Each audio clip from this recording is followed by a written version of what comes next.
Channel. ఈరోజు recipe very healthy tasty recipe అండి. ఇది చాలా వరకు రాయలసీమ వాళ్ళకి బాగా తెలిసి ఉంటుంది. ఆంధ్ర సైడ్స్ కూడా ఈ మధ్య బాగానే చేసుకుంటున్నారు. అవే అలసందలతో వడలండి. అలసందలు చాలా హెల్దీ. మెయిన్గా దాంట్లో ఐరన్, ఫోలేట్ చాలా ఎక్కువ ఉంటుంది.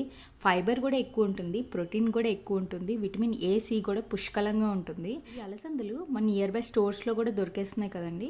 సో నేను ఇప్పుడు ఒక గ్లాస్ అలసందలు తీసుకొని ప్రాపర్గా వాష్ చేసుకొని వాటర్ వేసుకొని 7 to 9 hours నానపెట్టుకున్నాను.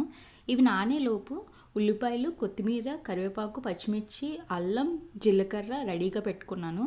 అలసందలు నానిపోయినాక అంటే 9 hours ఖచ్చితంగా నానపెట్టాలండి. అప్పుడే పర్ఫెక్ట్గా వస్తాయి.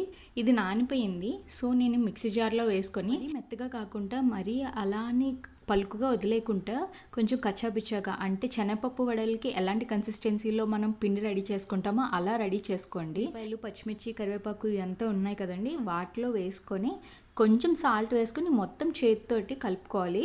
ఇది ఎలా ఉండాలంటే మనం వడలు వేసుకునే కన్సిస్టెన్సీలో వచ్చేలాగా ఉండాలన్నమాట. మీకు ఏమైనా లూజ్ అయింది అనిపిస్తే కొంచెం బియ్యపిండి వేసుకోవచ్చు. ఇప్పుడు నేను ఆయిల్ హీటింగ్ పెట్టుకున్నా. చిన్న ఉండలుగా తీసుకొని గారెల్లో ఒత్తుకొని ఆయిల్లో వేసుకుంటున్నా. ఇది లో టు మీడియం ఫ్లేమ్లోనే వేగాలి. అప్పుడే ప్రాపర్గా కుక్ అవుతుంది. లేకపోతే బయట వేగిపోయి లోపల సరిగ్గా కుక్ అవ్వదు. చూసారు కదా, ఈ కలర్లోకి అంటే లైట్ గోల్డెన్ బ్రౌన్ కలర్లోకి వచ్చిన తర్వాత మనం టిష్యూ పేపర్స్లోకి తీసుకోవడమే. చాలా సింపుల్గా చేసుకోవచ్చు. ఈ వేడివేడిగా తింటే చాలా టేస్టీగా ఉంటుంది. మనకు వర్షాకాలం కూడా స్టార్ట్ అయిపోయింది కాబట్టి ఇలాంటివి ఈవినింగ్ టైం వేడివేడిగా చేసుకొని తింటూ ఉంటే చాలా ఎంజాయ్ చేస్తాము, పిల్లలైనా పెద్దవాళ్ళైనా సరే. సో మీరు ఒకసారి ట్రై చేయండి. మీకు కానీ వీడియో నచ్చితే ప్లీజ్ లైక్ చేయండి, షేర్ చేయండి. ఇంకా ఎవరైనా సబ్స్క్రైబ్ చేసుకోకపోతే ప్లీజ్ సబ్స్క్రైబ్ చేసుకోండి.